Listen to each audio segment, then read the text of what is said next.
ఇప్పుడే అందిన breaking news లో మనకి వార్త అందుతోంది. 12 మందికి పైగా మావోయిస్టులు చనిపోయినట్లుగా సమాచారం అందుతోంది. ఇది కూంబింగ్ లో భాగంగా జరిగిందా లేకపోతే ఎన్కౌంటర్ అన్నది ఇంకా తేలాల్సిన విషయం. ఛత్తీస్గఢ్ లో భారీ ఎన్కౌంటర్ జరిగిందంటూ కూడా మనకి బ్రేకింగ్ న్యూస్ అందుతోంది. 12 మంది మావోయిస్టులు మృతి చెందినట్లుగా వార్తలు వస్తూ ఉన్నాయి.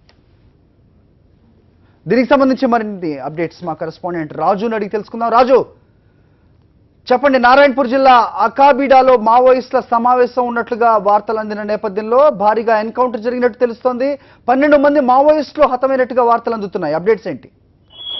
ఛత్తీస్గఢ్ లో పోలీసులు జరిగిన సిఆర్పీఎఫ్ బలగాలు కూంబింగ్ చేస్తూ ఉండగా మావోయిస్టులు ఎదురుపడటంతో జరిగిన కాల్పుల్లో 12 మంది మావోయిస్టులు సంఘటనా స్థలంలోనే మృతి చెందినట్లుగా సిఆర్పీఎఫ్ బలగాలు తెలియజేస్తున్నాయి. మరో 50 నుండి 60 మంది మావోయిస్టులు ఇక్కడ ఉన్నారు. ఎదురు కాల్పులు ఇంకా కొనసాగుతున్నాయని వారు చెప్తున్నారు. అయితే నారాయణపూర్ జిల్లా అమ్మబేడ అటవీ ప్రాంతంలో ఈ సిఆర్పీఎఫ్ బలగాలు కూంబింగ్ చేస్తుంటే ఎదురుపడినాయని వాళ్ళు చెప్తున్నట్టు. వాస్తవంగా అక్కడ ఈ మావోయిస్టులందరూ కూడా సమావేశం నిర్వహించకుండా మావోయిస్టుల సమావేశం జరుగుతుందని పక్కా సమాచారంతో పోలీసులు దాడి చేసినట్లుగా తెలుస్తుంది. ఇటీవల రీసెంట్ గా జరిగిన సంఘటనలో పోలీసులకు భారీ ఎదురు దెబ్బ తగలడంతో మావోయిస్టులు తెలిసిన మంది మాత్రంలో ట్రైనింగ్ పూర్తి చేసుకుని వస్తున్న పోలీసులు మరణించడంతో దానికి ప్రతీకార చర్యగా పోలీసులు పెద్ద ఎత్తున కూంబింగ్ జరుపుతా ఉన్నారు.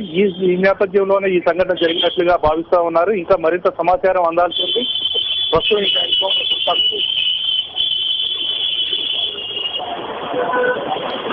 ఓకే రాజు.